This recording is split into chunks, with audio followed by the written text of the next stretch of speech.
Hey, thrill seekers! Today's Friday flashback is from September 17th, 2016, in Dublin, Ireland, and I answer some questions about engaged Buddhism, which are questions I get often on the internets and through the emails and stuff. So, those of you who've been asking me my opinion about engaged Buddhism, I have talked about it on this video channel before, but here I am talking about it again to a specific group of Irish people who have some questions about it. So, let's enjoy. Brad, you talked about sort of our interconnectedness there earlier, in relation to the science fiction story and our sort of place in the biosphere and so on. And it just made me think of the idea of sort of engaged Buddhism or engaged Dharma, that, how can we make ourselves a better part of that kind of interdependent kind of structure? Yeah, I think you make yourself a better part of it just in any way that seems right to you. I like the idea of engaged Buddhism. Engaged Buddhism, though, sometimes I'm one of those contrary people. So don't take this as a put down of engaged Buddhism. But I find a lot of the same things engaged Buddhism that frustrate me about the engaged Buddhist movement, that frustrated me about punk rock when I was part of the whole punk rock scene, which was that punk rock, to me, what was attractive to me was this sort of absolute freedom and just trying to do whatever you could, but then it became codified into a certain structure where punk rock meant having the black leather jacket and the tight jeans and the Doc Marten shoes, and so it became a uniform rather than a way to be completely free of uniforms. And the same thing I think happens a little bit in engaged Buddhism. It's the idea of engaged Buddhism of trying to do something to help the world and humanity is great, but I find that when I kind of look in, I peek into those, usually on the internet, not in person, some of these more hardcore engaged Buddhist sort of things, it becomes, we are doing this, this, and this, and these are engaged Buddhism. Whereas I had an interesting conversation with my teacher that might relate, with Nishijima Roshi, might relate to this. Most of the time that I was working with him as his student, I was also working for this company called Tsuburaya Productions in Japan, whose stock in trade was making these films and television programs, I'd have to say bad science fiction films and television programs, the kind where people put on a rubber dinosaur suit and then there's a little miniature Tokyo and they come and bash their way through it and all of that. That's where I worked. And I enjoyed it. I really liked that company and I liked the programs that we made. I thought they were fun and I had a good time. Before I got that job, though, I was working in Akron, Ohio at the Summit County Board of Mental Retardation and Developmental Disabilities. Apparently, in recent years, they've shortened that name. But I was always proud of myself for being able to memorize the whole thing. And what that company did was...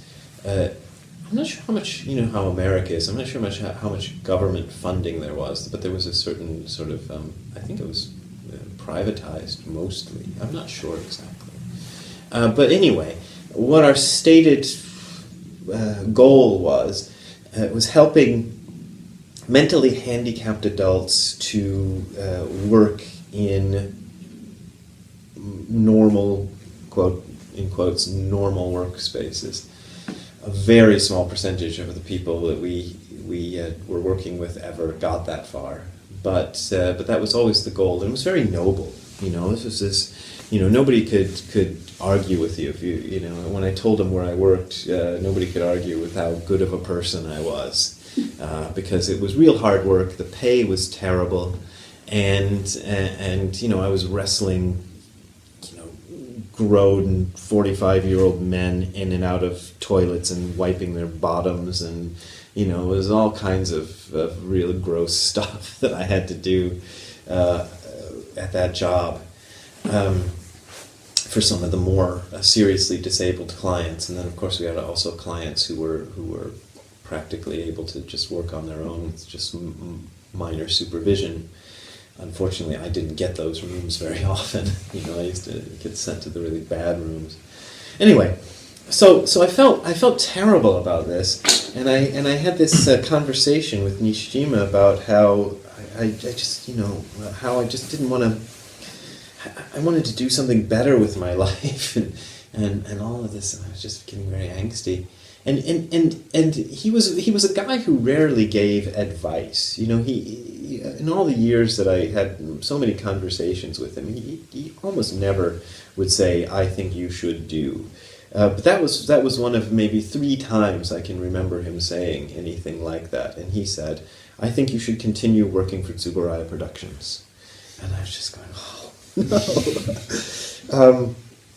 And he explained to me that anywhere that you put your efforts into, if you are guided by that idea of making the world better, you can make that sort of difference. So you don't have to be necessarily going in the trenches and feeding the homeless and saving the whales and all of that stuff. I mean, not that those are bad things. I don't want to be misunderstood. And those are great things, and those are necessary things, but you can also apply that same sort of engaged Buddhist mindset to anything that you do, and find a way to make that a place where things start to improve in the world, because there are all sorts of ways human beings are trying to make the world a better place. And if you get into a situation wherein you're working in a workspace where most people don't have that mindset, and you're the one who does, you can be a little bit of, I think, a little bit of a gyroscope. You know how they put that little tiny gyroscope at the bottom of a battleship, and it keeps the battleship from tipping over?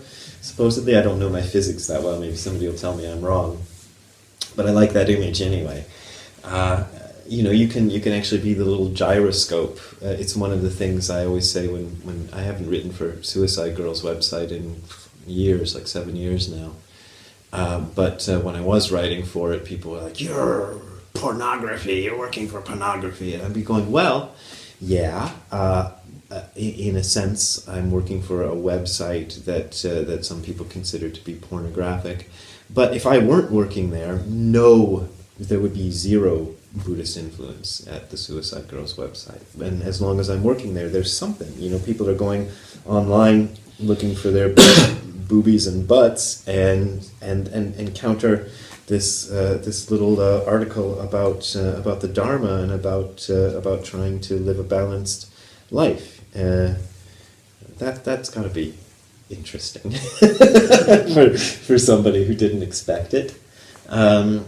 So I think anywhere you go, you can kind of make that your place of engaged Buddhism. I'd like to think so. I've always wondered about the term, though, as because it sort of suggests that Buddhism isn't engaged. That's the other thing I object to it. It's like, sure, in a way, I can imagine if you put the Dharma in practice, that it should just unfold from that.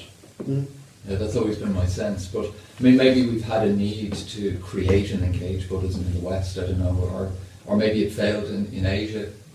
Maybe, yeah. I think there is a sense. There's this argument that you'll often hear that what we're doing here is kind of this selfish practice because we're kind of working on ourselves. But I think working on ourselves is how we help the world. Because one of my favorite things of all times is this guy, Rob Robbins, a real unusual name, but he comes to my Zen group, and he's an interesting character. I could tell you a lot of stories about Rob.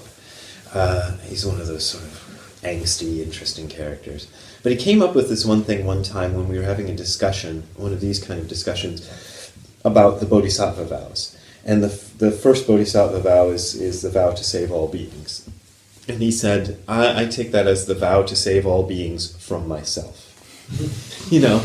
And I just love that, because that's I think is the best way to understand the vow to save all beings.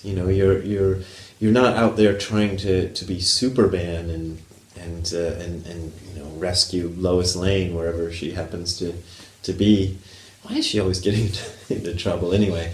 But rather you're trying to work on yourself so that when you move through the world, you are no longer this walking disaster that you might have been before you did this practice. It's very interesting what you say. It's kind of misquoting you, but I think there's a lot in it. If you want to save the world, you start by cleaning your bedroom. Yeah. I think for me, when I heard that, I think there is a lot in that, because it's your attitude, it's everything, isn't it? Just cleaning your room, might be for yourself, but actually the reasons you're doing it and what you're doing and everything about that for me kind of spoke. Yeah, it makes a difference. Yeah. Yeah, the things you do to kind of fix your own. Was it Shunryu Suzuki was shine one corner. I love those sort of mutant English phrases you get from people whose first language isn't English. But there's this quote by him, to shine one corner, and the idea is just kind of you keeping your little area neat, and in doing so, doing something for the world, because you can't fix everything, but you can do some work on yourself. Is it true when we're working on ourselves that guilt is not helpful? Which is strange for a Westerner, I think. Yeah, I don't think guilt. I think guilt might have a little spark of purpose, and it might help you, especially if you're kind of a thick-headed person anyway. It might spur you on to do something, but a little of it goes a long way, as they say. I think most of what happens after that initial spark of trying to do something because you feel bad about something else you did, then there's no reason to keep rehashing it. You have that tendency to kind of rehearse it for yourself. The old Catholic guilt, right? Mm-hmm. Catholic guilt and Jewish guilt. Those are the two faiths that are really built up on guilt. Now, luckily, I wasn't raised in either one, so I don't know too much about that. But yeah, I think most of it's just it's a way of it becomes a way of reinforcing the self. It starts off as a way of going, oh, I did a bad thing, I should make that right. But then it becomes a way of going, I'm bad, oh, me, oh, I'm bad. And then it becomes the way of building up this self-image, because a negative self-image is just as good as a positive one. People think of building up the ego as being like, I'm the greatest guy in the world, but I'm the worst person in the world is also a way of building up the ego. You can build it up just as grandiosely. Is that a word? I don't know. You can make it grandioser that way.